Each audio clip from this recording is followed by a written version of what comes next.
இப்போது அன்னமயமாச்சு, பிராணமயமாச்சு. மூணாவது மனோமயம். அதுதான் நம்ம நிறைய பேசணும். மனோமயத்தை ஜபம், மனசில் இருக்கிற விகல்பங்கள், ராகத்வேஷாதிகள், சித்த விற்த்திகள், இதெல்லாம் மனசில் வைகல்யங்களை உண்டாக்குறது. மனசு சாந்தமாக இல்லையானா நீங்கள் எவ்வளவு பெரிய பணக்காரனாக இருங்கோ சந்தோஷமாக இருக்க முடியாது.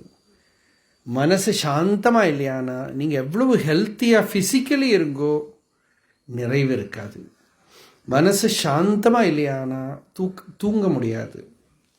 இந்த மனோவிஷ்ராந்தி நம்ம வாஸ்தவமாக எப்போ நமக்கு என்னோட மனசு சரியில்லை, இதை சரி பண்ணணும் அப்படிங்கிற ஒரு வருத்தம், அது பார்த்தா ஒரே கயோட்டிக்காக இருக்குது, இதை நான் எப்படியாவது பண்ணி ஒரு தாளத்துக்கு கொண்டு வரணும்னு ஒரு சங்கல்பம் உள்ள, வில் பவர் உள்ள வந்துடுத்தானா அவனை தான் சாதகன்னு சொல்ல முடியும். அப்போ தான் அவனுக்கு சாதகன்னு பேர். அது வேற, இஸ் நாட் எ சாதகா. ஃபிசிக்கல் பிராணா லெவல்லாம் சாதகம் இல்லை. ஏதோ ஆஃபீஸுக்கு போகிறான், கொஞ்சம் ட்ரெயின் அவுட் ஆகிட்டு கொஞ்சம் நேரம் போய் ஏதோ ஒரு யோகா கோர்ஸ் அட்டன் பண்ணிட்டு வரான். அவன் ஒரு கோர்ஸ் அட்டன் பண்ணதும் I feel energetic, again I can go to the same rate race.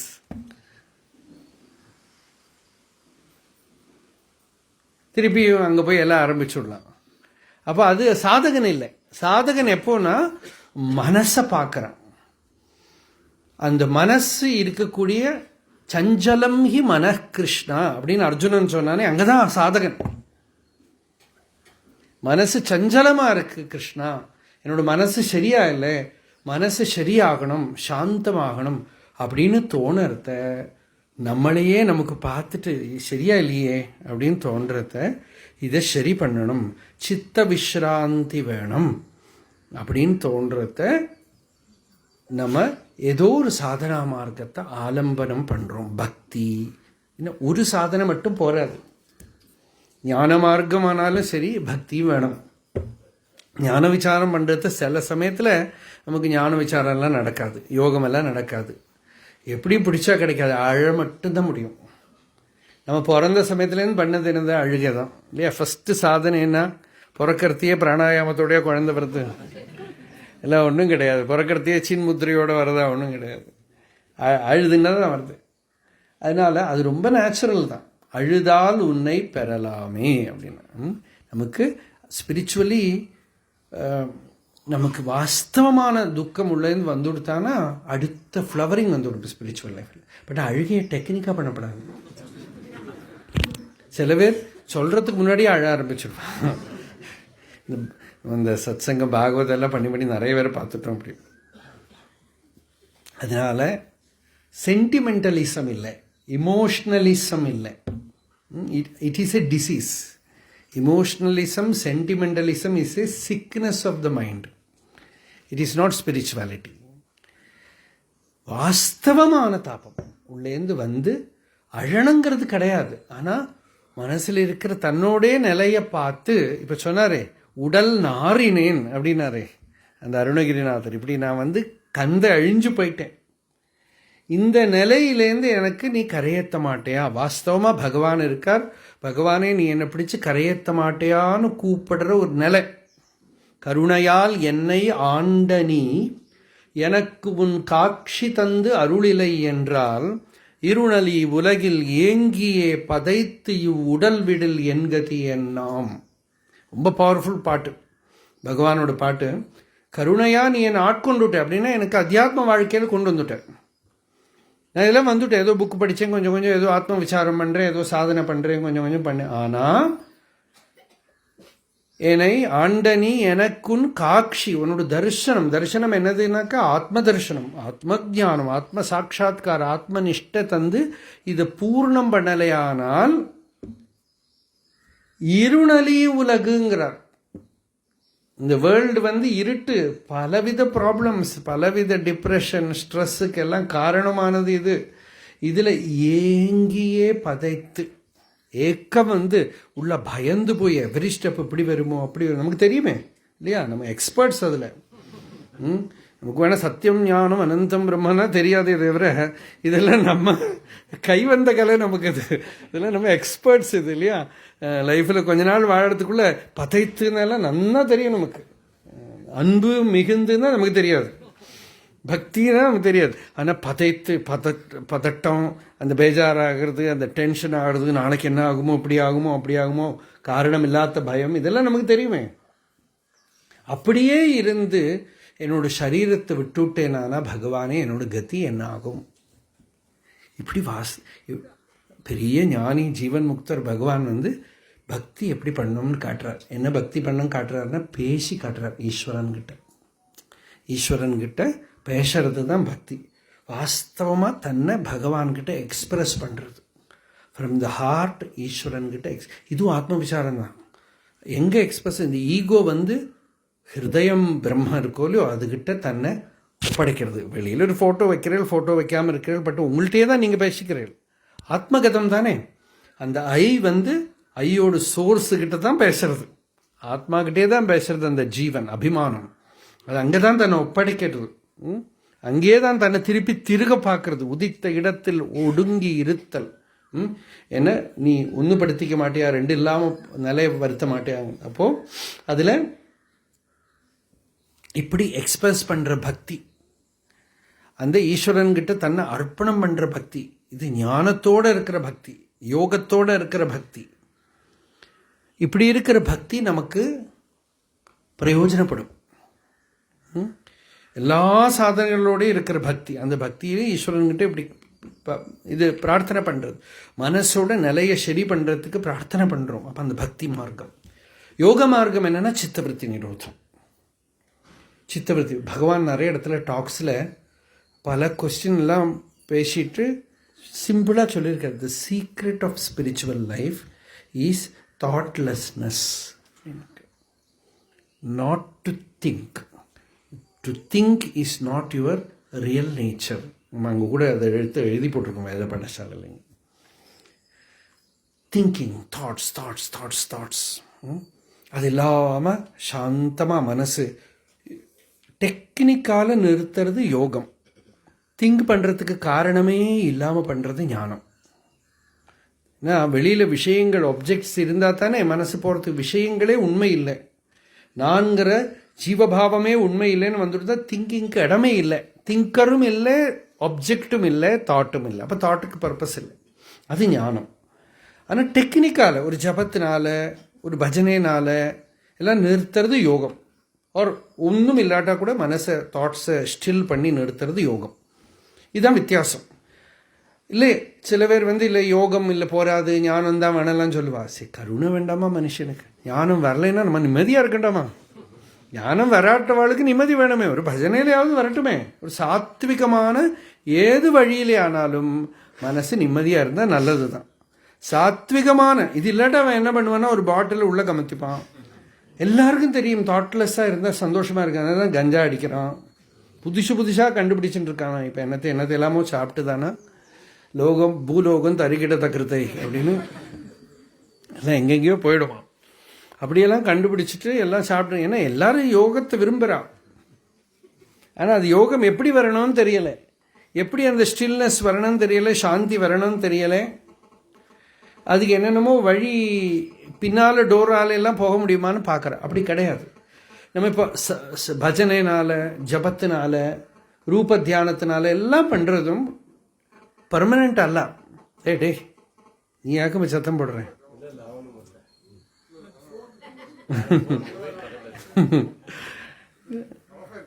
இல்லை ஆஃப் ஆகிட்டல, அதாக்கும். அதனால அந்த நம்ம மனசு இப்படிதான். எங்கேருந்து சத்தம் வருதுன்னு தெரிய மாட்டேங்கிறது, எங்கேருந்து ப்ராப்ளம் தெரிய மாட்டேங்குது. அப்போ இந்த யோக ரூபமான சித்தவருத்தி நிரோதமும் வேணும். எல்லா பெரிய மகாபுருஷாலாம் இதெல்லாம் உபயோகப்படுத்தியிருக்கேன். சுவாமி விவேகானந்தர் ராஜயோகாங்கிறத அவர் முதல்ல போட்ட புஸ்தகமே இதுதான். ராஜயோகம் சித்தவருத்தி நிரோத ரூபமான யோகம். ஏன்னா நம்ம மனசை டைரெக்டாக ஒரு சின்ன விற்பி உள்ள ஃபார்ம் ஆகுறது, அப்புறம் டெவலப் ஆகிறது, இமோஷன் ஆகுறது, அப்புறம் அது கர்மாவாய் வெளியில் வருது. அதை நுனியிலேயே கிள்ள முடிஞ்சு கொடுத்தாங்க. எண்ணலை இரும் என்று அருணாச்சலா பகவான் அக்ஷரமண மாலையில் கேட்குறார். விண்ணுரு உனையான் நுண்ணுரு உனையான் விண்ணுரு நன்னிட எண்ணலை இரும் என்று அருணாச்சல. ஆகாசம் போல இருக்கிற அனந்தமாக இருக்கிற உன்னோட ஸ்வரூபத்தை நான் சாட்சா்காரம் பண்ணுமானா இந்த தாட்ஸ் எல்லாம் ஸ்டில் ஆகணும். அது எனக்கு எப்போ வரும் அப்படின்னு கேட்குறேன். அப்போ இந்த தாட்ஸை நிச்சலம் பண்ணுறது எப்படி பண்ண கொஞ்ச நேரத்துக்கு ஆனாலும் நல்லது தான். என்னத்தையெல்லாமும் பண்ணிட்டு இருக்கோமே, சும்மாவாவது தாட்ஸை கிளப்பி விடுறோமே இல்லையா? என்னத்தையோ ஒன்றும் இல்லாமல் இருந்தாலும் கூட இதை பார்த்து இதில் என்ன இருக்குது சொல்லுங்க. இந்த மூவி எபிசோட்ஸ் எல்லாம் நடக்கிறதுல இல்லை, யாரையோ கொல்லறான், ஒன்றாவது நல்லது இருக்காது. யாரையோ ஏனோ பண்ணுறான், குத்தம் சொன்னான், நியூஸ் எல்லாம் என்னது இதுதான், அங்கே யுத்தம் இங்கே சண்டை ஏதோ, இதெல்லாம் நம்ம பார்க்குறோம். இதெல்லாம் நம்ம பிரெயின் செல்ஸில் இப்படி டகடகடகான்னு அடிக்கிறது, அந்த பிக்சர்லாம் நமக்குள்ளே ரீப்ளே ஆகிறது, நமக்குள்ளே வர்றது. அப்புறம் என்னாகும், நம்மளும் அதில் ஒரு பார்ட் ஆகிடுவோம். இப்படி நடந்துட்டுருக்கு இந்த ட்ராமா. அதனால இந்த நாடகத்தை நிறுத்தணும். ஓவியத்தின் அந்தம் அருள்வாயே அப்படின்னு. ஓம் எழுத்தில் அன்பு மிக ஊறி ஓவியத்தின் அந்தம் அருள்வாயே அப்படின்னு. ஓம் எழுத்தில் அன்பு மிக ஊறி அந்த பிரணவனிஷ்டை இந்த ஓவியம், இந்த பிக்சர்லாம் இருக்கும் இல்லையோ, இதுக்கு ஒரு எண்டு எனக்கு கொடுங்க. ஓவியத்தின் அந்தம் அருள்வாயே. இந்த சம்சாரம் தான் ஓவியம். பல நாம ரூபங்கள், பல இமோஷன்ஸ், அதோட அலமோதல்கள், இதெல்லாம் அடங்கி போய் ஓவியத்தின் அந்தம் அருள்வாயே. முருகா வந்தப்பறம் திருப்புகழாக வந்துட்டுருக்கு அப்படி இப்படி. அப்போ கொட்டியிருக்கார் அவர். இப்போ பகவான் என்னெல்லாம் சொல்கிறாரோ அதெல்லாம் அருணகிரிநாதர் முன்னாடி பாடியிருக்கார். அப்போ தெரியறது இதெல்லாம் அருணாச்சலா யூனிவர்சிட்டியில் இருக்கிற சிலபஸ்ன்னு தெரியுது. ரெண்டு பேரும் அதே ஊருக்காரா தானே. அண்ணாமலையாருக்கு அவர் ஏதோ ஒரு பழைய ஓலைக்கட்டு வச்சுருக்கார், அதில் ஒரே டீச்சிங் தான் இருக்குது. அது எல்லாருக்கும் இதே டீச்சிங் தான். இங்கே போகிறவாளுக்கெல்லாம் சும்மா இரு சொல்லற, சொல்லாமல் சொல்லி நீ சொல்லற நில்லென்று சும்மா இருந்த அருணாச்சலா. அவர் என்ன சொல்கிறார், சும்மா இரு சொல்லற என்றதுமே அம்மா. டீச்சிங் எல்லாம் அதே தான், எடுத்து வாசிக்கிற ஓலை ஒரே ஓலை தான். அவர் பாவம் என்ன பண்ணுறது, அவர் ஒரு வயசானவர். முன்னை பழம்பொருளுக்கும் முன்னை பழம்பொருளே. அவர்கிட்ட பழைய ஒரு கிரந்தம் இருக்குது, ஆறு வந்தாலும் அதை எடுத்து அதே டீச்சிங், சும்மா இரு சொல்லற, புதுசாக ஒன்றும் கிடையாது. அப்போது இப்படி அந்த அத்தியாத்ம வித்தியில கர்மா, ஞானம், யோகம், இதில் எது நமக்கு முடிஞ்சாலும் எல்லாமும் கனெக்டட் தான். ஞானமும் யோகம்தான், கர்மாவும் யோகம்தான், பக்தியும் யோகம்தான், ராஜ மார்க்கமும் யோகம்தான். இதோட எல்லாம் இம்பேக்ட் என்னன்னா, ஞானத்தினால சித்தவருத்தி நிரோதம், ஸ்வரூபாவஸ்தானம். கர்மாவனால சித்தவருத்தி நிரோதம், ஸ்வரூபாவஸ்தானம். பக்தியினால சித்தவருத்தி நிரோதம், ஸ்வரூபாவஸ்தானம். இல்லை, சிலப்போ காமன் விஸ்டத்தினால வந்துடும். தேவையில்லாத காரியங்கள் நமக்கு காமன் சென்ஸ் இருக்கும் இல்லையா, யாரோட காரியத்தில் இடப்படண்டா, பிரத்தியார் காரியத்திலிருந்து அகன்றிருத்தல் அப்படின்னு பகவான் சொன்னது. வேண்டாத விஷயத்தில் போகாதே, எண்ணங்களை யோக வாசிஷ்டத்தில் இந்த மாதிரி சின்ன சின்ன பிரக்கிரியைகள் நிறைய உண்டு. வாசிஷ்டத்தில் பார்த்தா நிறைய உண்டு. பழச சிந்தை பண்ணாமல் இரு, ஃப்யூச்சர் பாவனை பண்ணாமல் இரு, வர்த்தமானத்தில் நிறுத்தி. இன்றைக்கி பவர் ஆஃப் த நவ்னு ரொம்ப ஃபேமஸாக இருக்கே, இதெல்லாம் வாசிஷ்டம் அன்னைக்கு சொல்லியிருக்கு. என்ன பழச நினைக்காமல் இருக்கிறது, ஃப்யூச்சருக்கு வர்த்தமானம் அனாயாசம் பஜத் பாஹ்யதியாக்ஷணம் பூதம் பவிஷ்யத் அபஜத் யாதி சித்தம் அச்சித்ததாம். சித்தம் அச்சித்தம் ஆயிடுமாம், நோ மைண்ட். ஃப்யூச்சரையும் நினைக்கல, பாஸ்டையும் ரிகலெக்ட் பண்ணலை, ஃப்யூச்சரை இமேஜின் பண்ணலை. அது remains in the present, in this moment, now. இது ஒரு பிரக்ரியை. Bringing the mind back to the I am, it is a பிரக்ரியா. Bringing the mind to the now, it is a பிரக்ரியா. இப்படி பிரக்ரியன்னு சொல்லிட்டு என்ன காரியம்? எது நமக்கு முடியறதோ பண்ணலாம். இல்லை ஒன்றும் இல்லையா, சௌக்கியமாக பேசாமல் இருக்கு, சும்மா இரு, சுப் ரஹோ. கொஞ்ச நேரம் பேசாமல் மனசில் எண்ணங்கள் வந்தால் வரட்டும், எண்ணங்களை சப்போர்ட் பண்ணாதீங்கோ, எதிர்க்காதீங்கோ, பேசாம இட் ஒர்க்ஸ். ஒரு சாதனையும் பண்ண வேண்டாம், ஒன்றும் ஒரு ஜபம் கூட பண்ணாதீங்க, தேமேன்னு உட்காந்துருக்கும், சிவனேன்னு உட்காந்துருக்கும். இதெல்லாம் நம்ம ஊர் பாஷை. சிவனேன்னு உட்காந்துருக்கும், பேசாமல் இருக்கும், தனியாக மனசடங்கும். மனசு ஒன்றும் உங்களை பண்ண முடியாது. அது வெறும் பிரமையால் இருக்கிற மரீச்சிகா ஜலம், அதெல்லாம் நினைக்காது. ஏதோ ஆக்கிற மாதிரி பயமுறுத்துமே தவிர ஒன்றும் நடக்காது. அதனால் பேசாமல் இருங்கோ, தனியாக அடங்கிடும். ஒரு சாதனையும் பண்ணாட்டா கூட அடங்கிடும், எந்த சாதனையும் பண்ணாட்டா கூட அடங்கிடும். அந்த இது யோகம். ஞானம் என்னன்னா, இதெல்லாம் அடங்குற போது அடங்குற இடத்துல எது இருக்கோ அதுக்கிட்ட நீங்கள் ஃபெமிலியர் ஆனால் தான் அதுக்கு ஞானம்னு பேர். அந்த பூமி கிட்ட you become familiar, habituated, acclimatised with that state where there is no I thought, where there is no thinking, where there is no imagination. You become familiar with that state, habituated with that state. அப்படியே அது கொஞ்சம் ஆகணும். நீங்கள் யோகத்துக்கூடிய ஞானத்துக்கு வரலாம்.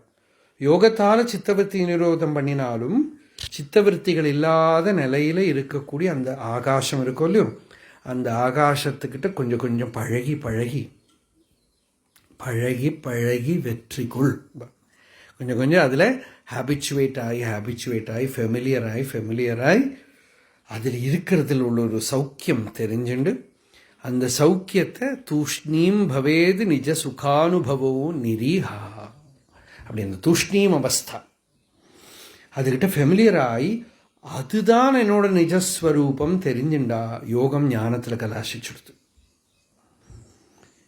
தெரிஞ்சுக்கிறான், அப்போ அறிவு வந்துடுது, அதுதான் என்னோட வாஸ்தவமான ஸ்வரூபம், அந்த அதிஷ்டானம், அந்த ஸ்க்ரீன். அதுக்கப்புறம் திருப்பி மனசு வேலை பண்ணினாலும் விவகாரம் பண்ணினாலும் இதை மறக்க மாட்டான். அந்த அதுக்கு பின்னால் அது இருக்குன்னு இவனுக்கு தெரியும், அந்த அதிஷ்டானம் இருக்குன்னு இவனுக்கு தெரியறதுனால இவன் கலங்கி மாட்டான். கண்டார் கலங்காரே கான் உள்ளது 40. ஒரு வாட்டி அவன் கண்டுட்டானா கண்டார் கலங்காரே கான், அவன் பார்த்துட்டானா அதுக்கப்புறம் he no more gets into the turbulence, no more gets shaken by anything, no more gets into the world of thoughts, confusion, doubt, doership. அப்போ அந்த அதிஷ்டானத்துக்கிட்ட ஃபெமிலியர் ஆகிறதுங்கிறது இந்த அத்தியாத்ம சாதனையோட கல்மினேஷன். அதில் அந்த அதிஷ்டானத்தை அப்படி நிறுத்துறது இருக்கு பாருங்க, அது யோகிகளோட சமாதி. அதுவே சபீஜ சமாதி, நிர்பீஜ சமாதின்னு 2 இருக்கு. சபீஜ சமாதிங்கிறது எல்லாருக்குமே வரும், கொஞ்சம் கொஞ்சம் ஒரு பஜனை பாடுற போதும் வரும். இப்போ ஒரு சத் சங்கத்தில் உட்காரும்போது அப்படியே இருக்கும், சுகமாக இருக்கும். சில பேர் காரணம் இல்லாமல் சில பேர் லைஃப்பில் ஒரு பர்டிகுலர் பீரியடில் அந்த திரையெல்லாம் விலகி வஸ்து தெரியும், பார்த்தா அப்படியே சாட்சாத்காரம் வந்த மாதிரி இருக்கும். அப்புறம் திருப்பியும் எல்லாம் மூடிண்டு எல்லாம் வந்துடும். ஏன் அது நிற்கலை அப்படின்னா வாசனாக்ஷயம் வரல, அறிவு வரல, அதை ரெக்கக்னைஸ் பண்ணிக்கிறதுக்கு அது திருப்பி கவர் பண்ணிடுது. அந்த திருப்பி கவர் பண்ணிடுறதுக்கு காரணம் அறிவு வரலை. அந்த உள்ளே இருக்கிற வாசனைகள் பீஜம்னு பேர், நாளைக்கு ஃப்யூச்சர் ஃப்ரூஷனுக்கு காரணமான விதைகள். அந்த விதைகள்லாம் ஞானத்தால் வேகலை, அதுக்கு சபீஜ சமாதின்னு பேர். இது நிறைய பேருக்கு வரும், நிறைய பேருக்கு வரும். திருவண்ணாமலை இருக்கிறது நமக்கு நிறைய தெரியும், நிறைய பேருக்கு சட்டுன்னு ஒரு ஸ்பார்க். நிறைய பேர் எனக்கு லெட்டர் எழுதுவா, அதெல்லாம் பண்ணுவா, ஒரே சடன்லி அப்படியே பேசுறது கேட்டுதானே அந்த புத்தர்லாம் எதுக்கு தான் பாடுபட்டாரோன்னு தோணும். பகவான் சொல்கிறார், போக்கு வரவில்லா பொதுவெளியினில் அருள் போராட்டம் காட்டுன்னு அருணாச்சலா. இந்த பொதுவெளியில் மனசு போகிறது, ஆனால் திருப்பி போயிடுறது, திருப்பி எப்போ வர்றது, திருப்பி போகிறது. அப்படி இல்லாமல் புத்தருக்கும் இதே தான் இருந்தது ப்ராப்ளம். அவர் தெரிஞ்சுட்டே ஸ்ட்ரைவ் பண்ணினார். அவர் நிறைய யோகா டீச்சர்ஸ்ட் எல்லாம் போனார். யோகத்தை அவர் ரொம்ப அலார்கலாமான ஒரு யோகி கிட்ட யோகாபியாசம் பண்ணார். என்ன சொல்றாருன்னா, யோக சமாதியில் இருந்தார். அது எந்த லெவலுக்குன்னா, எத்தனையோ 1000 மாட்டு வண்டி அவர் முன்னால் இழுத்துன்னு போயிட்டும் தெரியாத ஒரு நிலையில யோகத்தில் இருந்தார். அவ்வளவு சத்தம் உண்டாயிட்டும் அது தெரியாத யோகம். ஆனாலும் அதுலேருந்து எழுந்திருந்ததும் அது போயிடுது. திருப்பி நார்மல் ஜீவபாவத்துக்கு வந்துட்டார். அதனால தான் அவர் அந்த நிர்பீஜ சமாதி, நிர்விகல்ப சமாதின்னு சொல்கிறோமே, இதெல்லாம் யோகத்தோட பாஷையை நான் பேசுகிறேன். இப்போ அந்த ஜீவபாவம் நிசேஷம் இல்லாமனதும், திருப்பி ஒருக்கா அஜ்ஞானத்தில் விழுந்துடாத்ததும், திருப்பியும் தான் ஒரு காமன் சம்சாரியாக மாறாத்ததுமான நிலையை அடையிற வரைக்கும் நிற்கப்படாதுங்கிறதுக்கு தான் அது அந்த திருப்பி வர்றதுக்கு தான் அவர் பிரமாதம்னார். நம்ம பிரமாதம்னு நம்மளும் சம்ஸ்கிருதத்தில் சொல்கிறோம், தமிழ் பிரமாதம் இல்லை. அதுதான் பிரமாதம் வை மிருத்யுமகம் பிரவீமி. பிரமாதம் என்னதுன்னா, அந்த அகண்டத்தில் இருந்தவனுக்கு திருப்பியும் இந்த லிமிட்டேஷனுக்குள்ளே வந்து லேண்ட் ஆகிறது இருக்கே, அதுதான் பிரமாதம். சில பேர்லாம் இந்த out of the body experience வந்து கதையெல்லாம் சொல்லுவாள். அதில் சில பேருக்கு ரொம்ப சாத்விகமான out of the body experience இருக்கும். நிறைய இது மாதிரி கதைகள்லாம் உண்டு. பாடி அப்படியே விட்டுட்டான், போயிட்டான், ஆனந்தமான ஒரு நிலைக்கு போன, திருப்பி இந்த சரீரத்தை வந்து அப்பாடா திருப்பி ஜெயிலுக்குள்ளே வந்துட்டான், திருப்பி ஜெயிலுக்குள்ளே லேண்ட் ஆகிட்டேன்னு தெரியறது அவனுக்கு. சாத்விகமான இந்த out of the body experience ஆகும். திருப்பி இந்த சரீரத்துக்குள்ளே வந்துவிட்டேன். நம்ம நல்ல தியானத்தில் இருந்தாலே நமக்கு அது தெரியும், நல்ல சுகத்தில் இருந்து திருப்பியும் வந்துவிட்டா, ஐயோ திருப்பி திருப்பி இந்த சஃபகேஷனுக்குள்ளே வந்துவிட்டேன். அப்போது அது இல்லாமல் அந்த நிலையில் அந்நிலையுற்றல் உந்தி பர இறை, அந்த நிலையுற்றல் பகவான் அந்நிலை நிற்றல் எல்லாம் சொல்கிறார். அது திருப்பி அசங்காத ஒரு பகவானோட சரித்திரத்தை, அது ஒரு ஆச்சரியம். பகவான் என்னதெல்லாம் ஃபேஸ் பண்ணியிருப்பாரா இருக்கும், அவர் ரொம்பலாம் சொல்கிறதில்ல. இருந்தாலும் பகவான் அந்த அந்த அந்த மெமரியை வச்சுன்னு தானே இந்த பாட்டு. போக்குவரவு இல்லா பொதுவெளியினில் அவருக்கு அந்த மரணானுபவம் வந்து அப்புறம் இருக்கிற திருப்பி திருவண்ணாமலையில் வந்து ஞான நிஷ்டையாக மாறி கிரந்த பரிச்சயங்களெல்லாம் வந்து அந்த நிலையை பற்றி இன்னும் தெரிஞ்சுண்டு, அதுக்கப்புறம் நிறைய வருஷங்கள் அவர் அருணாச்சலத்தில் சுற்றிகிட்டே இருந்திருக்கார் தனிய. அந்த டைமில் என்ன நடந்திருக்கு யாரும் ஹிஸ்டோரி ரெக்கார்டும் பண்ணலை. அவருக்கு அதையெல்லாம் சொல்கிற பழக்கமும் கிடையாது. அவர் அதெல்லாம் சொல்லவும் இல்லை. அவரே சொல்கிறாரு, தத்துவம் தெரியாது அத்தனை உற்றாய், தத்துவம் இதுவென்ன அருணாச்சலா. தத்துவம் என்னதுன்னு தெரியலை, ஆனால் அந்த நிலை வந்துடுச்சு, அந்த நிலை வந்துடுச்சு. அதை திருப்பி தெரிஞ்சுக்க வேணும்.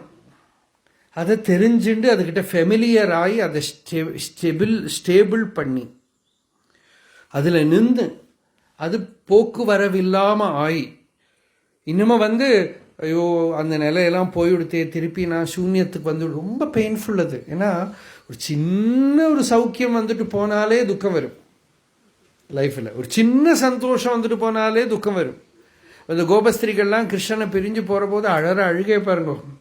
துஸ்ஸக பிரேஷ்ட விரக தீவிர தாபதுதா அசுபா எல்லாம் சொல்கிற, சகிக்க முடியாத விரகம். அப்போது இந்த யோக நிலை, அந்த சமாதி நிலையிலேருந்து இவன் கீழே வந்தானா இவனால் தாங்கிக்கவே முடியாது. அதனால அது திருப்பி போய் வராமல் சாஸ்வதமாக நிலை நிற்கிறதுக்கு நீ அனுகிரகம் பண்ணு அருணாச்சலா அப்படின்னு கேட்குற. இதுக்கு தான் பகவான் சகஜ நிர்விகல்பம்னு சொன்னார். நிர்விகல்பம்னா அஜ்ஞானம் இல்லாத நிலை, அப்படி எடுத்துனா போகிறோம் நீங்கள். யோகியோட நிர்விகல்பம் வேறு. ஞானத்தில் எடுத்துட்டோம்னா விகல்பம்னா அஜ்ஞானம், அவித்யை. அவித்யே இல்லாத சுத்த சித் ஸ்வரூபம், சைத்தன்ய ஸ்வரூபம். அகிலவும் அடக்கி, என்னன்னு பாட்டு சொன்னேன், அவஸ்தை பலவையும் அடக்கி அகிலவும் அவிக்ஷிபர இனிது இருக்கும் மௌனம் அப்படிங்கிறார். என்னெல்லாமோ அவஸ்தைகள் வருது, மென்டல் ஸ்டேட்ஸ் வருது, ஜாகிரத் சொப்ன சுஷுப்தி மட்டும் இல்லை, மூட்ஸ் வருது, பல பிளேன்ஸ் வருது, சத்வரஜஸ்தமோ குணங்கள் வருது. அவஸ்தை பலவையும் அடக்கி அகிலவும் அவிக்ஷிபர எல்லாம் ஒடுங்கி பிரபஞ்சோபசமம், பிரபஞ்சமெல்லாம் உபசமிச்சு பிரபஞ்சோபசமம், அகிலவும் அவிக்ஷிபர இனிது இருக்கும் மௌனம். நல்ல ஸ்வீட்டாக இருக்கிற ரிஃப்ரெஷிங் மௌனம், ரிஜுவினேட்டிங் மௌனம். உள்ளேந்து இட் இஸ் ரிப்ளனிஷிங், உள்ளே வந்து நிறைவை கொடுக்கக்கூடிய அந்த மௌனம் இருக்கே, அதை தான் யோகி ஒரு வாட்டி அதில் முழுகிவிட்டான். பகவத்பாதார் சொல்றா, மனோ நிவர்த்தி பரமோபசாந்தி சா தீர்த்தவர்யா. ரொம்ப சிரேஷ்டமான தீர்த்தமாம் அது. மனசை அப்படியே வித்ட்ரா பண்ணி பரமோபசாந்தி சா தீர்த்தவர்யா மணிகர்ணிகாச்ச ஞான பிரவாகா விமலாதி கங்கா. ஹோல் லைஃபுக்கு அந்த ஞான நிஷ்டை நிற்கிறது. சா காஷிகா, that is the effulgent enlightenment. அங்கே காஷினா என்னன்னா என்லைட்டன்மெண்ட். சா காஷிகா அகம் நிஜபோத ரூபா. அதுதான் எனக்குள்ள போதஸ்வரூபமா ஆத்மஸ்வரூபமா இருக்குங்கிற அந்த அந்த என்லைட்டன்மெண்ட்ங்கிறது என்னது? என்னோட ஸ்வரூபம். சாட்சாத்காரங்கிறது என்னது? என்னோட ஸ்வரூபம். அது வெளியில் இருக்கிற விஷயம் இல்லை. அப்படி எல்லாத்தையும் தனக்குள்ள கூட்டின்னு வந்து தன்னில் நிலநிறுத்தி அந்த ஸ்பிரிச்சுவல் லைஃப் அப்போ தான் பூர்ணமாகுது. இவ்வளோ வேலை இருக்கு, இவ்வளோ வேலை இருக்கு. இந்த வேலை தான் சாதனை. கணேசன் இப்போ ஜோக்கா சொல்லுவா, யோகி ராம் சூரத்குமார், அவர் நார்த் இந்தியாக்காரர். ஜனங்கள்லாம் வந்து அவர்கிட்ட கொஞ்சம் இந்த ஏதாவது காரியமெல்லாம் நடக்க ஆரம்பிச்சு கொடுத்தாங்கன்னா பின்ன கஷ்டம். அந்த மாதிரி வேலையெல்லாம் பண்ணப்படாது. ஆனால் ஜனங்கள் எப்பவுமே அவரை சுற்றி வர நின்றுட்டே இருப்பா, ஏதோ காரியம் நடக்கும்னுட்டு. அதனால் அவர் ஒரு இப்பவும் அந்த வீடெல்லாம் வச்சுன்னு இருக்கா. அந்த கோவில் பக்கத்தில் இருக்குது, ஸ்ட்ரீட்டில், சந்நிதி ஸ்ட்ரீட்டில் ஒரு வீடு, அதுக்குள்ளே இருப்பார். நானும் எல்லாம் அவரை அங்கே போய் அங்கே பார்த்துருக்கேன் அந்த டைமில். அப்போது இவாளெல்லாம் வந்து நின்றாதான் அவர் என்ன சொல்லுவார்னா, அவர் சரியாக தமிழ் கொஞ்சம் டிஃப்ரெண்ட்டாக ஸ்வீட்டாக வேற இருக்கும். இன்னைக்கு இப்போ சுவாமிஜி பேசின மாதிரி, பிச்சைக்காரனுக்கு வேலை இருக்குது நம்ம கோவிலுக்கு போவோம், பிச்சைக்காரனுக்கு வேலை இருக்குது நம்ம கோவிலுக்கு போவோம்னு சொல்லுவார். அப்போது இவா என்ன, நம்ம தமிழ் தெரியறவா என்ன நினச்சிப்போம், இவரும் வரப்போறாராக்குங்க. நம்ம கோவிலுக்கு போவோம். அவர் என்ன சொல்கிறார், நீ கோவிலுக்கு போ, எனக்கு வேலை இருக்குங்கிறார். ஆனால் அவர் என்ன சொல்லுவார், பிச்சைக்காரனுக்கு வேலை இருக்குது நம்ம கோவிலுக்கு போவோம், பிச்சைக்காரனுக்கு வேலை இருக்குது நம்ம கோவிலுக்கு போவோம்னு சொல்லுவார். இவர் நின்றுட்டே இருப்பார். இப்போ இவருக்கு என்ன வேலை இருக்குது? ஒரு வேலையும் இல்லை. வேலை இதுதான். வேலை வந்து ஜபம் பண்ணுறது, அகிலத்தை அடக்கிறது, சித்தவருத்திகளெல்லாம் நிரோதம் பண்ணுறது, அபிமானத்தை நிசேஷம் பண்ணுறது, பகவானை தவிர அந்நிய வஸ்து இல்லாமல் பண்ணுறது தான் வேலை. வேறு ஒன்றும் இல்லை. அந்த ஹோமமே அதுதான். நிரந்தரம் பகவான் அல்லாமல் வேற ஒரு வஸ்து இங்கே மிச்சம் இருக்கப்படாது. அதுக்கு தான் அத்வைதம்னு பேர். அத்வைதம் ஆஸ் எ சித்தாந்தம் விடுங்க. அத்வைதம் ஆஸ் அனுபவம் என்னதுன்னா ஏகமேவ அத்விதீயம் அப்படின்னு என்ன, பகவானை தவிர ஒரு வஸ்து இல்லை. நீ தான் இருக்க. அக்ஷரமண மாலையில் ஒரு பாட்டு இருக்கே, என்னது அது?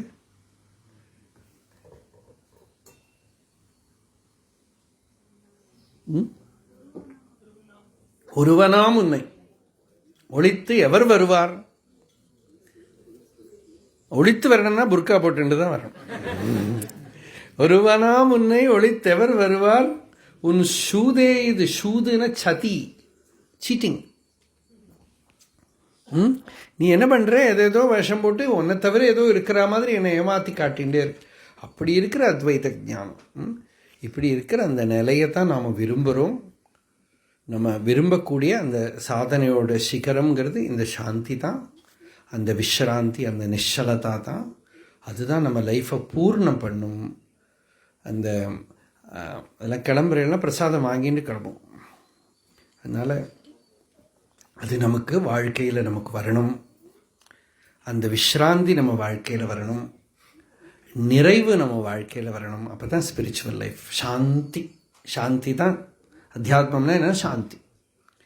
நீங்கள் சாதனை பண்ணி சாதனை பண்ணுறது என்னென்னா, சாந்தி இல்லாட்ட சாதனை பண்ண. சாந்தி இருக்கான்னா நீங்கள் ஒன்றும் பண்ண வேண்டாம். அதில் நிறைஞ்ச சாந்தி இருக்குன்னு நீங்கள் ஒன்றும் பண்ண வேண்டாம். பண்ணி கெடுத்துக்கப்படாது. அதனால் சாந்தமாக இருக்க, ஒன்றும் பண்ண வேண்டாம், அப்படியே இருங்கோ. அதுவே தான் தபஸ். எப்போ அந்த சாந்தியை விடாமல் இருக்கிறது தான் தபஸ். ஞானத்தாலையும் யோகத்தாலையும் எல்லாம் பண்ணுறது என்னென்னா, அந்த சாந்திக்கு பங்கம் வராமல் பார்த்துக்கிறது தான். அந்த சாந்தி தான் அல்டிமேட்டாக இருக்கிறது. அந்த சாந்தி தான். அந்த சாந்தி தான் தட்சிணாமூர்த்தியோட மௌனம். தட்சிணாமூர்த்தி சந்நிதி, நீங்கள் எல்லோரும் சந்நிதியில் போய் தரிசனம் பண்ணியிருப்பேன். அந்த மௌனமும் பகவான் ரமண பகவானோட சந்நிதியில் இருந்த மௌனம் எல்லாம் அந்த சாந்தி தான். அந்த பரமா சாந்தி, உபசாந்த நிலைங்கிறோம். அந்த உபசாந்த நிலை நம்ம வாழ்க்கையில் வரணும். இது நமக்கு நிறைவை கொடுக்கும்.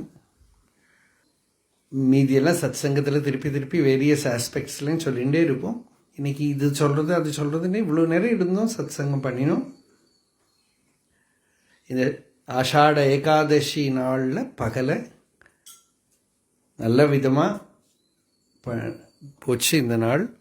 இனிமேல் 2-3 நாள் கழிஞ்சால் குரு பௌர்ணமி வருது, 29ஆம் தேதி. அங்கே அன்னைக்கு அன்னையிலேருந்து ஆரம்பித்து சாத்துர்மாசியம் தொடங்குறது. தீட்சிதர் சொன்னார், சாத்துர்மாசியம் காய்கறி சாப்பிடாதீங்க, பழம் சாப்பிடாதீங்க, பால் சாப்பிடாதீங்க, மோர் சாப்பிடாதீங்க, தயிர் சாப்பிடாதீங்க எல்லாம் சொன்னார். மொத்தமாக சாப்பிடாதீங்கன்னு ஒரே அடியே சொல்லிவிட்டாங்க, ஈஸியாக இருக்கும். ஆனால் அது நம்மளால் அதை இந்த விஷயங்கள்லாம் ஒவ்வொருத்தரும் கண்டுபிடிக்கணும். நம்ம தபஸ் பண்ணுறதுக்கு இருக்கிற சாதுரியம் கண்டுபிடிக்கணும். அது நம்மளை எனர்ஜைஸ் பண்ணுற, ரீவைட்டலைஸ் பண்ணக்கூடிய வித்யாக்கம் தபஸ். பகவான் குரங்குகள்கிட்ட ரொம்ப ஃப்ரெண்டாக இருந்தார், மலையில் இருக்கிறத ரமண பகவான். அப்போ அதில் ஒரு குரங்கு, இந்த குரங்குகள் எப்படின்னா இந்த பாலி சுக்ரீவனோட கதை தான். ஒரு குரங்கு ராஜாவாக இருக்கும், அதுக்கு நிறைய ராணி இதெல்லாம் இருக்கும், சேவகர்கள்லாம் இருப்பாள். இனியொரு குரங்கு அதை அட்டாக் பண்ணிவிட்டு இந்த ராணி இந்த சேவகர்கள்லாம் இந்த குரங்குக்கு ஆகிடும். நம்மளை மாதிரி ஏகபத்னி விரதம் எல்லாம் கிடையாது, இந்த பக்கம் போயிடும். அப்படி பகவான் ஒப்சர்வ் பண்ணிகிட்டே இருந்திருக்கார். அதில் ஒரு குரங்கு லீடர், கிங், அவனை இன்னொரு குரங்கு அட்டாக் பண்ணி ராஜ்யத்தை பிடிங்கன்னு கொடுத்து. ராஜ்யம்னா இப்போ திருவண்ணாமலை ரமணாசிரமத்துலேருந்து ஸ்கந்தாசிரமத்துக்குள்ளே 3-4 எம்பையர் உண்டு. அதை தாண்டி தான் போனோம் நீங்கள். அந்த குரங்கு, அந்த தோத்த குரங்கு இருக்கே, அங்கேருந்து ஓடி போயிடுது. அப்புறம் அது ரொம்ப நாளைக்கு காணவே இல்லை. ரொம்ப நாள் கழிஞ்சு அது திரும்ப பகவான் சொல்கிறார், அதெல்லாம் ஆக்ட் பண்ணி காட்டுவாராம் பகவான். அங்கே பக்கத்தில் ஒரு மரத்து மேலே ஏறி, உச்ச சிகரத்தில் ஏறி அந்த அந்த கிளையை பிடிச்சி குலுக்கித்தான், சேலஞ்சிங் அந்த மற்ற குரங்க. அந்த குரங்கு லீடர், இவனை தோக்கடிச்ச குரங்கு இருக்கே, இதை பார்த்ததுமே பயந்து ஓடி விடுத்து. அப்படி இவன் திருப்பி ராஜாவாய் தன்னோட வைஃபு குழந்தையோட கூட பகவானை பார்க்கறதுக்கு வந்திருந்தான். பகவான் அங்கேயாக்க இந்த கதை பிடிக்கிறது வேலையில அழைச்சிட்டு அவன் திருப்பி ராஜாவாயிட்டானான்டா அப்படிங்கிறார் பகவான். அவன் திருப்பி ராஜாவாயிட்டான். அப்போ அந்த கதையை சொல்லி பகவான் சொல்றார், கொஞ்ச நாளைக்கு போய் அவன் தபஸ் பண்ணிட்டு வந்திருக்கான். தபஸோட பலம் பாரு. அவளுக்கெல்லாம அந்த தபஸோட சீக்ரெட்டு தெரியும். அவன் தோத்துட்டான், அதனால ஜெயிக்கணுங்கிறதுக்கு நிச்சயம் பண்ணிட்டான். ஏகாந்தத்தில் போய் தபஸ் பண்ணி பலத்தை திருப்பி அடைஞ்சிட்டு வந்திருக்கான் அவன். கொஞ்ச நாள் தனியே இருந்து, அப்போ பகவான் சொல்கிறார், எனக்கு ஷுவர், எனக்கு தெரியும் இவாளுக்கெல்லாம் தபஸோட ரகசியம் தெரியும் அப்படிங்கிறார். அப்போ அந்த தபஸுக்கு டெஃபினிஷன் என்ன? நம்மளை ரீவைட்டலைஸ் பண்ணுறது, ரீஎனர்ஜைஸ் பண்ணுறது, நமக்குள்ள திருப்பி சக்தி, மனோவீரியம். தப்பங்கிறது திருப்பி போட்டால் என்ன? இல்லையா, விழுந்து கிடக்கிறது. அதுலேருந்து நம்மளை திருப்பி தூக்கிறது தான் தப்ப. அந்த பதிதமான நிலையிலேருந்து நம்மளை தூக்கிறது, லிஃப்ட் பண்ணுறதெல்லாம் தபஸு தான். அதுக்கு எங்கே பிடிச்சுன்னு எழுந்திருக்க முடியுமோ அதை எழுந்திருக்கணும். நம்மளால் முடிஞ்ச அளவுக்கு பண்ணணும். அதுக்கு மேலே உத்தரேது ஆத்மனாத்மானம். முடியலைன்னா பகவான் என்ன சொன்னார்? தேஷாம் அகம் சமுத்தர்த்தா. எழுந்திருக்க முடியல, நான் இருக்க பிடிச்ச எழுப்புறேன், நீ ட்ரை பண்ணு, உன்னால் முடிஞ்ச அளவுக்கு நீ ட்ரை பண்ணு, நான் மீதி பார்த்துக்கிறேன், மீதி நான் பார்த்துக்கிறேன். அப்போ தான் அந்த கிருபைங்கிறத தெரியும். நம்ம ஸ்ட்ரகிள் பண்ணிகிட்டே இருக்கோம். நம்மளோட லோவர் லெவல் ஆஃப் எனர்ஜி தான் வில் பவர். அதை யூஸ் பண்ணுறோம் மேக்சிமம். அந்த வில் பவரை சாதனையில் யூஸ் பண்ணலைன்னா வில் பவர் விஷய போகத்தில் போயிடும். அதனால் வில் பவரை சாதனையில் யூஸ் பண்ணி தீர்த்துடணும். அந்த வில் பவர் சாதனையில் யூஸ் பண்ண அந்த வில் பவரோட ஸ்ட்ரீமில் ஒரு ஹையர் வில் பவரோட ஃப்ளோ வந்து கலந்துக்கிறத நாம் பார்ப்போம். It is not my will, it is his will. அந்த வில்லை தான் நம்ம கிருபைன்னு கூப்பிடுறோம். அது வரப்போகுது. கிருபைன்னா நமக்கு ஏதோ கிடைச்ச காரியங்கள்லாம் நடக்கிறது இல்லை. கிருபைன்னா என்னென்னா ஜபம் பண்ண முடியறது, தியானம் பண்ண முடியறது, மனசு பிரசன்னமாக இருக்குது, சாந்தமாக இருக்குது, பகவத் பக்தி வர்றது, மனசு ஹையர் பிளேனுக்கு போகிறதே அதுக்கு தான் கிருபைன்னு பேர். அது ஈஸ்வரனோட அருள்னு பேர். குருவை புரிஞ்சுக்கிறதெல்லாம் அருள். இப்போ அருணகிரிநாதர் பாட்டு உண்டு, முருகன் தனிவேல் முனி நம் குருவென்று அருள் கொண்ட அறியார் அறியத் தகுமோ. அப்படி பார்த்துருக்கார் அவர் முருகனை. முருகன் அது என்ன அர்த்தமோ தெரியல. தனிவேல் முனியம், அவன் தனிவேல் முனி. ஏதோ என்ன முனிக்கும் தனி வேலுக்கெல்லாம் என்ன கனெக்ஷன்? இதுதான் மிஸ்டிக்கல் லாங்குவேஜுங்கிறோம். அவனுக்கு எப்படி அனுபவம் வந்திருக்கோ அப்படி பாடுறா. ஞான சிகரமா ராஜாவா ஏதோ பார்த்துருக்கார். முருகன் தனிவேல் முனி நம் குரு என்று அருள் கொன்று அறியார் அறியத் தகுமோ. அந்த அருளால் அவனை வந்து குருன்னு பார்க்க முடியுமே தவிர இல்லாமல் நீ எப்படி தெரிஞ்சுக்க முடியும்னு கேட்குற. இல்லாமல் நீ எப்படி பார்க்க முடியும்? அவனை வந்து அருளால் தான் அதை வந்து உருவென்று அருவென்று உளதென்று இளதென்று இருளன்று ஒளியன்று என நின்றதுவே. அது பிரம்மமாக நின்னது, அவ்வளோதான். அது ஒன்று வந்து இப்படி அப்படின்னு சொல்ல முடியல. அது சுத்த சைத்தன்ய ஸ்வரூபமாக நின்றதுன்னு சொல்கிறதுக்கு இவ்வளோ விசேஷம். இப்படி ஒரு யாருக்கும் புரியாத பாஷையில் பேசுகிறா பார்த்தீங்களா, இதுதான் அருள். அப்போ தான் அதுக்கு வேதம்னு பேர். வேதம்னு பேர். ஏன்னா மைண்ட்லேருந்து வரலை, புத்தியிலேருந்து வரலை, இந்திரியங்களோட பிளெயின்லேருந்து வரல, ஆகாச கங்கை வருது பூமியத்தோட. அந்த ஆகாச கங்கை இருக்கே அது பூஸ்பர்ஷம் பண்ணுறது அந்த இடத்துல. அதுதான் பகீரத பிரயத்னம்ங்கிறோம், பாகீரதி. அந்த ஆகாச கங்கை பூமியை தொடுறது. அப்போ தான் அந்த ஸ்பிரிச்சுவல் லைஃப் ஃப்ளவர் ஆச்சுன்னு அர்த்தம்.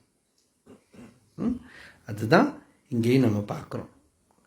இந்த ஒரு நாள் சத் சங்கம் பகவான் நம்மளை ஏதோ பிளான் பண்ணினோம், ஆனால் ஈஸ்வரன் அருள் கொண்டு அழகாக நடத்தி கொடுத்துட்டார்.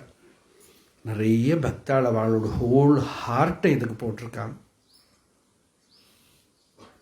அவெல்லாம் வேலை பண்ணுறது பார்த்தப்போ அப்பப்போ நான் நினச்சிவேன், பாட்டுக்கு டிசைட் பண்ணிவிட்டேன், இவாளெல்லாம் ஒரு ராத்திரி இல்லை பகலும் இல்லைன்னு எல்லாரும் வேலை பண்ணின்னு இருக்கான்.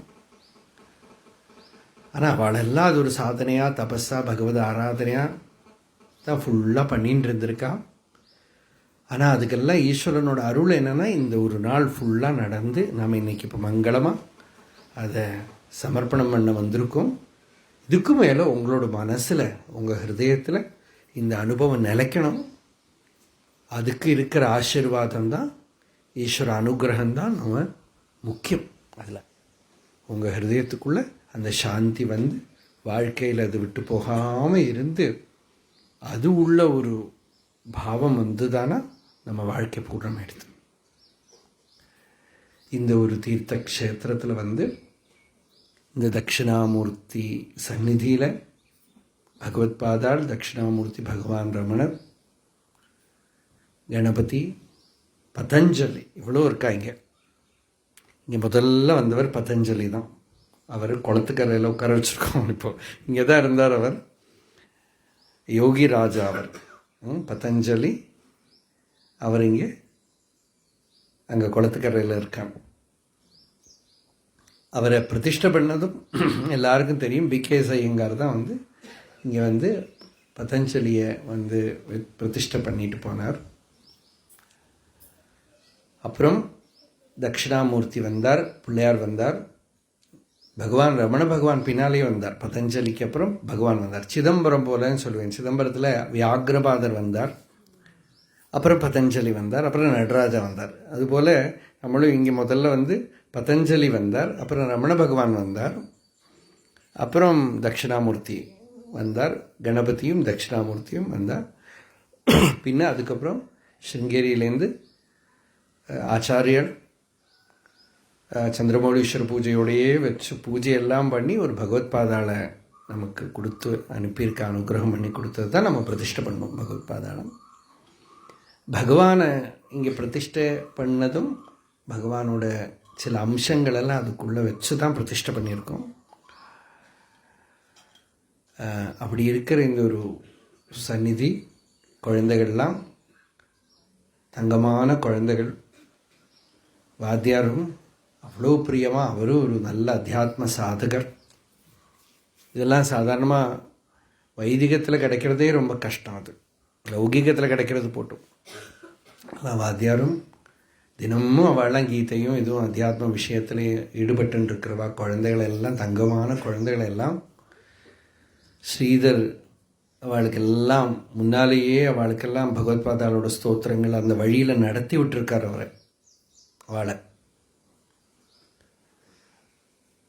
துருவனோட தலையில் நாரதர் கையை வச்சார், துருவனுக்கு பகவத் பிராப்திங்கிற மாதிரி ஸ்ரீதர் தொட்டுவிட்டா குழந்தைகள் அப்படியே அந்த சிந்தாமணி மாதிரி ஆகிடும். அது அதனால் அப்படி அந்த ஸ்ரீதர் தொட்ட குழந்தைகள் தான் இன்றைக்கி வாழலாம் இருக்கா. மணிகண்டன் இருக்கார், அபிலாஷ் இருக்கா, எல்லாம் பெரிசானவாள்லாம் சின்ன சின்ன குழந்தைகளாக இருக்கிறதே எல்லாம் ஸ்ரீதர் குருஜி கூட இருந்தவா தான். அப்படி இப்போ சதாசிவன்லாம் கூட ஸ்ரீதரோட ஸ்பர்ஷத்தில் அந்த அன்பில் வந்தது தான் எல்லாரும். இந்த குழந்தைகளுக்கெல்லாம் அந்த ஒரு பாவத்தோட குழந்தைகள் தினமும் இங்கே ஸ்தோத்திர பாராயணம் இதெல்லாம் பண்ணின்னு இருக்கா. இன்றைக்கி இந்த குழந்தைகள்லாம் காத்தாலேருந்து சாயங்காலம் வரைக்கும் எல்லாம் அழகாக படித்து தட்சிணாமூர்த்தி ஸ்தோத்திரம், ஸ்தவங்கள், புஜங்க பிரயாத ஸ்தவம், விஷ்ணு பாண்டுரங்காஷ்டகம் எல்லாம் படித்து பாடின்னு இருக்கா. உங்களுக்கும் அதெல்லாம் சிரவணம் பண்ணுறதுக்குள்ள ஒரு சந்தர்ப்பம் இங்கே நடந்தது. சந்திரமௌலி ஓட ஹிருதயம் இதுக்கு பின்னால் முக்கியமாக அவரும் அவரோட கூட எல்லாரும் பக்தாள் எல்லாமே சேர்ந்து இந்த ஒரு ரொம்ப பாவத்தோடு இதை நடத்தணும்னு பண்ணியிருக்கா. நிறைய பக்தாள் இருக்கா, ஒருத்தர் ரெண்டு பேர் இல்லை. டைரெக்டாக கனெக்ட் ஆனவா, இன்டைரக்டாக கனெக்ட் ஆனவா எல்லாம் நிறைய பேர் இருக்கா. எல்லாரும் யத்னம் பண்ணியிருக்கா. இனி ஒரு தடவை அடுத்த வருஷம் எப்போவாது நடக்குமாங்கிறது பகவான்கிட்ட தான் இருக்குது. அதனால் நம்ம இப்போது இந்த வாட்டி பகவான் நடத்தி கொடுத்தாரு. இன்னத்த நாள் இன்னைக்கு அவ்வளோதான். அதனால் நமக்கு இது அழகாக நடந்தது. இந்த சத் சங்கம் நிறைய பேருக்கு இன்னும் கிடைக்கலையே நாங்கள் வர முடியலேன்னெல்லாம் நினச்சிட்டு இருக்கிறவா இருக்கா. அவளுக்கு ஒரு சந்தேஷம் நம்ம கொடுக்கணும். அவளுக்கெல்லாம் இதெல்லாம் ஸ்ட்ரீமிங் போயிருக்கும். அதனால் அந்த டாக்கெல்லாம் கிடைக்கும். சத் சங்கம் தொடர்ந்து அவளுக்கு சாதுர்மாசியத்தில் சிரவணம் பண்ணலாம். மற்றபடிக்கு எப்போவாவது இங்கே அங்கே ஒரு சமயம் சத் சங்கம் இந்த இடத்துல நடக்கிற போது இன்ஃபார்மலாக நடக்கிறது கூட சிரவணம் பண்ணலாம். சத் சங்கம் நடக்கிறது. நாராயணன் இருந்து 4 நாள் இந்த குழந்தைகளுக்கெல்லாம் ட்ரைனிங் பண்ணி எல்லாம் பண்ணியிருக்கார். யதோ மமாத்மா பவசி த்வமேவ ததோ ந வாச்யம் மம கிஞ்சித் அஸ்தி யதா தவேஷ்டம் குருமாம் ததைவ த்வாம் ஆத்மநாதம் ரமணம் பஜாமி. இது முடிஞ்சப்புறம் எல்லோரும் வரிசையாக பிரசாதம் வாங்கிட்டு அக்ஷதை வாங்கிட்டு அவளுக்கு யாத்திரை ஆகலாம்.